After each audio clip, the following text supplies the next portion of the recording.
This is Hidden Killers Live with Tony Bruschi, Stacey Cole, and Todd Michaels. Brandon Banfield just got convicted of aggravated murder. The jury didn't buy his story, shockingly. They believe the au pair. And now a former federal agent is going to spend the rest of his life in prison.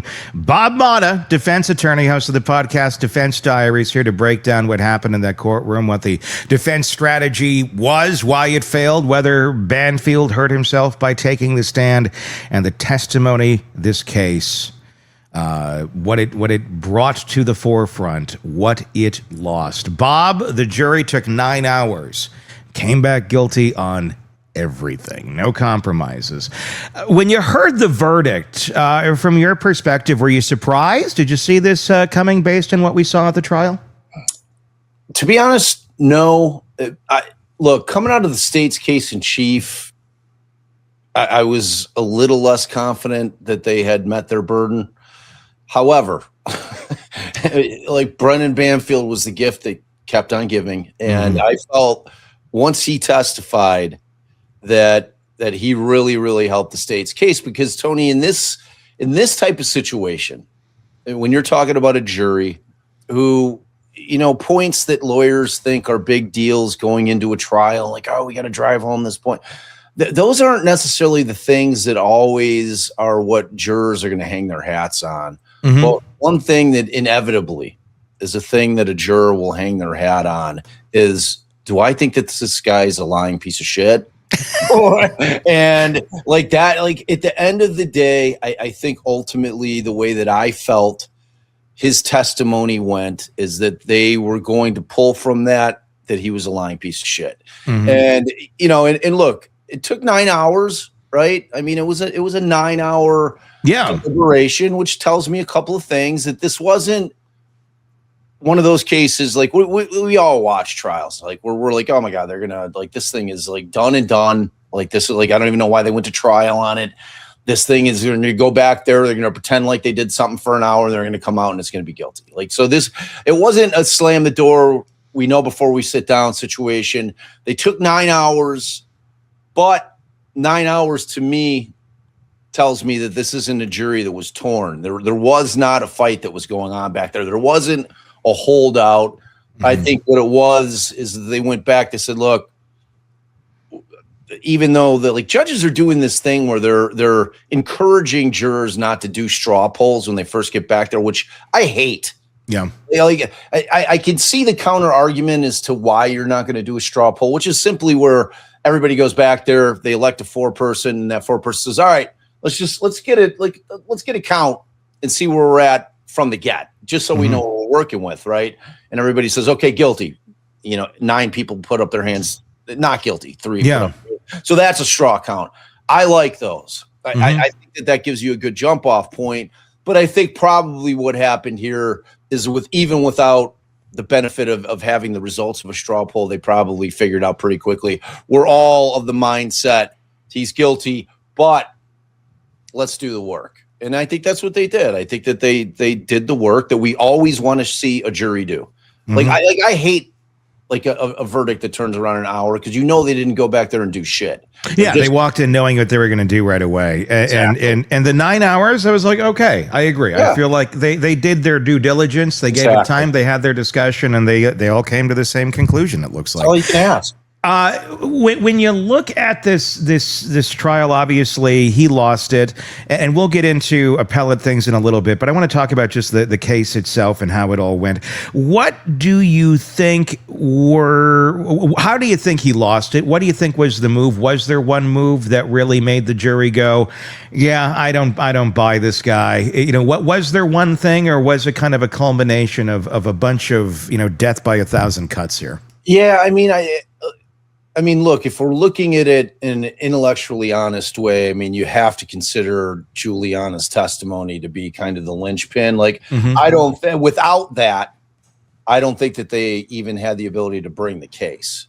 You know what I'm saying? It's like, if you were to pluck her out of it, in spite of the fact that I think that Brendan sunk his own ship, that that is something that didn't have to occur at all because the defense doesn't have to do anything, right? Yeah. They have no burden to do anything.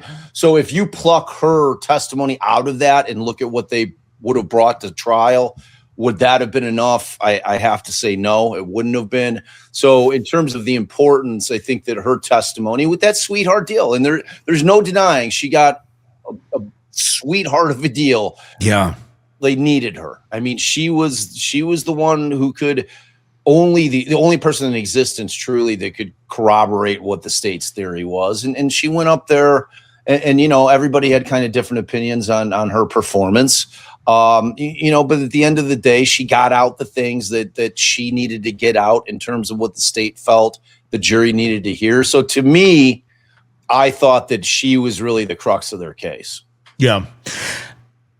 When you have the two of them on the stand, and obviously we had Juliana and we had Brendan, in terms of credibility, obviously we know what the jury thought at the end of the day. But how did it read to you? Did she feel very credible to you? Did he feel very credible to you? When you're talking about battle of the credibilities here, take the jury's decision out of it. How did you feel they played? Honestly, no, I didn't find her all that credible. But again, I know going into any time that I'm watching or observing a trial from behind the bar, as opposed to being in the well of the courtroom, that I am looking at things through the lens in which my brain has been trained to look at them, which is through a defense attorney's perspective. So I can never shake the concept of that sweetheart deal. Yeah. That's what I would have been attacking from the minute I stood up to the minute I sat down, that you can't trust anything that she says because this deal is that good. This deal is that good that she is going to get up there and say anything. And in my world, that allows me to give it very little weight. That being said, I think that in my estimation, she's a lot smarter than people were giving her credit for. Yeah. This kind of doe in the woods, I don't understand your modern world. English is my second language type shit. I think she was a very calculating person. If you're to believe any of Brendan's testimony in terms of how she had designs on getting to him with the whole, let's look at all my, the Tinder guys I'm trying to bang. And wow, they all happen to look like you and they have the same name. If that's true, that's some pretty calculated shit. In terms of I'm coming into this situation where this dude makes a pretty good living. This is a setup that I think that I could deal with for an extended period of time. And she makes her moves, and to think that she would have done it in that way, that's a pretty comprehensive plan. They're both very transaction based. It feels like there's not a lot of emotion. I think that's what I was missing for I think a lot of people watching this was the emotion of this, the things that were being talked about. It was almost like robots were delivering it. Really was. And you're like, what is going on here? How can you talk about your wife or your whatever, all these different ways without emoting in any sort of healthy way that others would have, that would have empathy, which I think ultimately goes back to these are probably two people who lack empathy. They're probably, in the narcissistic area and all that. And that's what allows them to operate in the way that they did. At the end of the day here, you get Banfield that goes on the stand. To me, what it felt like two children complaining, telling an adult a story. Both of them, it felt like they were telling on each other. Right. And each story doesn't quite add up. Right. I still feel at the end of the day, we don't know exactly what happened here. I don't think the state's case is 100% accurate. I don't think Banfield's case is 100% accurate. I don't think Juliana's case is 100% accurate. I think the truth is somewhere in the middle. I think Brendan know exactly where it truly lands, but neither of them are willing to go there or say it. And at the end of the day, the consequences are the consequences. 100%, dude. And I agree. That's a great analogy because it did feel like, because when you say it like that, it felt like you have your 6 and your 8-year-old sat down on the couch trying to figure out which one of them ate the cookies out the cookie jar after you specifically said, no, you can't have any cookies. And they're both pointing the finger at one another, and you're trying to figure out, and none of their stories line up. Yeah. So you're kind of left with punishing them both. Right. You're like, and it's like, in here, Juliana got away with not really much of anything happening to her, but and Brendan seems to have a track record here of not understanding that less is more. He's someone who seems to like to add extra details into stories, and that's usually it traditionally can be kind of a sign of guilt if you're getting a little too into the weeds on everything. Yeah. And I feel like he was getting a little too into the weeds on everything, adding little extra details to the story that may or may not be true, but kind of lean into the area of extraordinary. Where he lost me specifically, and I'm curious as to what lost you in his testimony, was wife is stabbed 7 times in the neck, and she's apologizing to him. She's saying, I love you, and I'm sorry. In that moment, she's doing, as she's dying, this is what's going on. Like it's some sort of Lifetime movie, and this is how it ends. Like that may be how it goes on the Lifetime adaptation of this in 6 months. But I don't think that's what actually happened in this lifetime, in that bedroom with that wife. That was the part that got me, and the way he delivered it too. It reeked of not being credible. What was it for you with his testimony that made you go, I don't know about this? It was the latter. It was definitely his delivery. The weird kind of smirks that kind of creep onto his face when he's saying certain things that just were so misplaced, in terms of the things that are coming out of his mouth. Because again, like, when you're talking about a witness on the stand, and especially the defendant, any kind of micro expression is going to be looked at by the jurors. And, and I was watching coverage of, some of the folks that we're friends with over at Court TV that were in the courtroom, that were talking about what the jury was doing when he took the stand initially. Mm-hmm. And, and I think it was like Juliana was saying, look, when he first took the stand, or it was Kelly, one of the two of them, it matters not, but, that they wouldn't even make eye contact with him, that there were certain jurors that he gets on the stand, they're kind of looking up, and he's just kind of blathering on. And then when he'd hit a topic that was of interest to them, that is when they would then train their attention to Banfield on the stand. And to me, like that thing that you said were, less is more. Mm-hmm. Like this has to be a well-crafted, well-prepared for direct examination, especially, which I put on the attorney. Mm-hmm. if you're going to prep your client for, it's not, and we're not talking about, okay, I've written a script, this is what you're going to say type shit. You're talking about you're sitting with them, you're asking the questions that you intend on asking them, and you see how they answer them in terms of how do they look? What are they saying?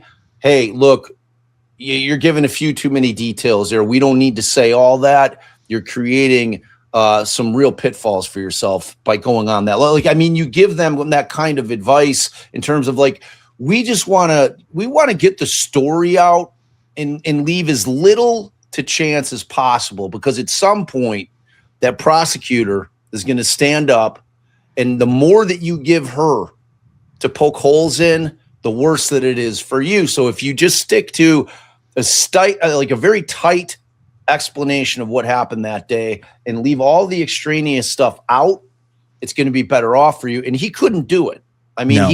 He was that typical fucking Murdoch guy, almost every defendant that we've seen in recent memory has done the exact same thing. They've just spoken too much. Because what have there been, like 4 or 5 trials? It seems to be a trend. The defendants are deciding to testify more, and it seems like they all do the same shit. Yeah. Narcissism is neat, isn't it? It's a thing, man. Because it always wins. Narcissism will always win, and it will destroy. And not the narcissist, the narcissism. Whoever practices it, the narcissism will win, and that means it will destroy the narcissist. They can't help themselves. Exactly, and they seem completely oblivious to how they are appearing. How difficult would it be to be the attorney for Brendan Banfield in this case? Obviously, he doesn't present very well. He kind of comes across as a scared, bizarro Charlie Brown character. He kind of reminded me of Peanuts a little bit. The way he was just kind of like precocious, and the eyes. You're exactly right. I noticed he also didn't like looking at the camera. I would catch it a few times where he would catch himself like looking in the direction of the camera as he's doing his notes, and it's like, and then all of a sudden he looks down really dramatic, like, oh shit, I was staring at the camera. Caught me. Eye contact ain't his thing. But it also started to make me wonder a little bit, because there's another possibility. Yes, someone who is lying, through their teeth and doesn't want to be caught, they're going to act that way. Folks who also, may be, somewhere on an autism spectrum or somewhere on that scale. Yeah. Also, not really great with eye contact, Right. kind of, I guess I was starting to wonder, is he like a little Asperger here a little bit? Thing, dude. I don't. And I mean that. I don't mean that in any sort of negativity. I am. And oops, there goes my pen. And because I'm like, yeah, I mean, he kind of tracks that way too. In which it doesn't always mean guilt. It just means you always feel and look like you're the guilty party. Because I was that kid too that always looked, it didn't do it, but I looked like I did. Right. But he's a grown ass adult too. But I was wondering that, is this playing out here? But then he started speaking, and then the details kept going. And it's like, maybe both are parallel true at the same time. Just because you may be there on the spectrum doesn't mean you can't do horrible shit too and then try and lie about it. I feel like all of it might have, culminated in Brendan Banfield. I agree, man. I mean, just in a sheer lack of understanding of awareness of around you, of reading your room. Yeah, doesn't have it. The way that I looked at him, especially kind of to pile on him a bit, in terms of like even the way that he walked, had that kind of Peanuts type.